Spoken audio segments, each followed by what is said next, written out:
સ્કોલરશિપના form માટે digital Gujarat વેબસાઇટમાં OTR number ફરજિયાત થઈ ગયો છે। તો આજના વિડીયોમાં જોવાનું છે કે જાતે મોબાઈલથી OTR નંબર સરળતાથી કઈ રીતે મેળવવો। નમસ્તે મિત્રો, સ્વાગત છે ચેનલ ડિજિટલ એક્ટિવ ગુજરાતમાં। તો સૌપ્રથમ તમારે બે એપ્લિકેશન ઇન્સ્ટોલ કરવાના રહેશે। પહેલું છે NSP OTR અને બીજું છે આધાર ફેસ RD। સૌપ્રથમ તમારે NSP એપ્લિકેશન ઓપન કરવાનું રહેશે। ત્યારબાદ તમારે રજિસ્ટ્રેશન ઉપર ટેપ કરવાનું રહેશે।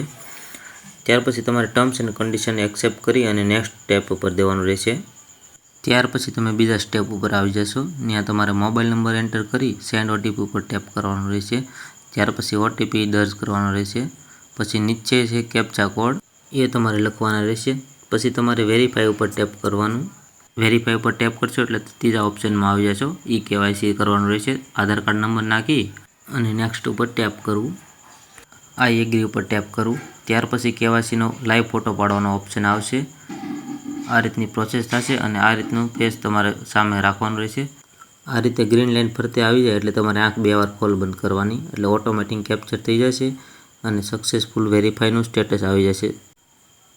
પછી નીચે તમારે મધર્સ નેમ અને ફાધર્સ નેમ એન્ટર કરવાનું રહેશે। પછી નીચેની સાઈડ તમને જોવા મળશે શિષ્યવૃત્તિ જે એકાઉન્ટમાં મળવાપાત્ર હશે એ એકાઉન્ટ તમને દેખાડી દેશે। ત્યાર પછી નેક્સ્ટ ઉપર ટેપ કરવું। આ રીતનો OTR નંબર તમને મળી જશે। અને જો તમે નવા હોય તો અમારી ચેનલને સબસ્ક્રાઈબ કરવાનું ભૂલતા નહીં।